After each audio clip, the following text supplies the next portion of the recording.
Conduct করেছেন।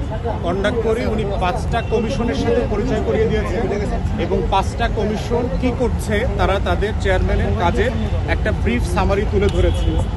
তার পরবর্তীতে হচ্ছে আমরা রাজনৈতিক দলের পক্ষ থেকে আমরা কথা বলেছি। রাজনৈতিক দলের পক্ষ থেকে, এবি পার্টির পক্ষ থেকে আমরা 2-3টা জিনিস বলেছি। একটা হচ্ছে জাতিসংঘকে আমরা ধন্যবাদ দিয়েছি যে গত 16 বছরের ফ্যাসিবাদী আমলের সময় বাংলাদেশের জাতিসংঘের অফিস, তাদের যে আন্তর্জাতিক জেনেভা ভিত্তিক মানবাধিকার দপ্তর যেটা আছে, তারা বারবার আমাদের জনগণের পক্ষে দাঁড়িয়েছে, মানবাধিকারের পক্ষে দাঁড়িয়েছে, গণতন্ত্রের পক্ষে দাঁড়িয়েছে। সেগুলোকে আমরা সেই কাজের জন্য ধন্যবাদ দিয়েছি।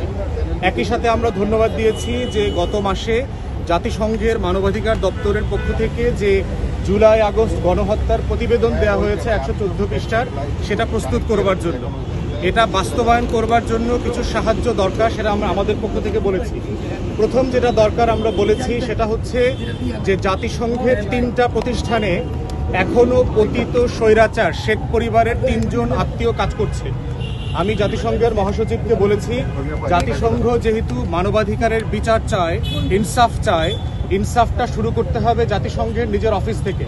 এবং এই 3 জনের ব্যাপারে বলেছি যে বিশ্ব স্বাস্থ্য সংস্থায় শেখ হাসিনার মেয়ে কাজ করছে, ইউএনডিপিতে মানে সুশাসনের উপদেষ্টা হিসাবে ববি কাজ করছে, রেহানার ছেলে, এবং রেহানার ছেলে ববির বউ কাজ করছে আইওবিতে, মাইগ্রেশন অর্গানাইজেশন যেটা আছে সেটা ব্যাংকক বেস, সেখানে কাজ করছে।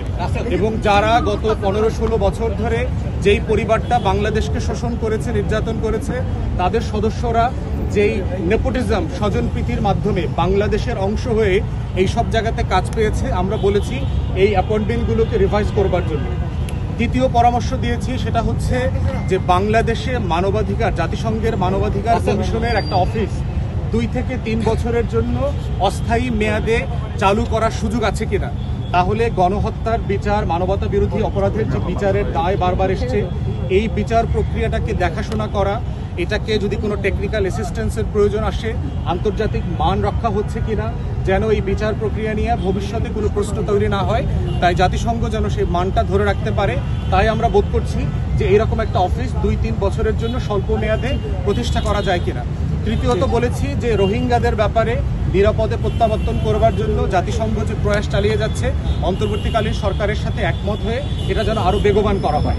এটা হচ্ছে মোটা দাগে আমাদের ব্রিফিং ছিল।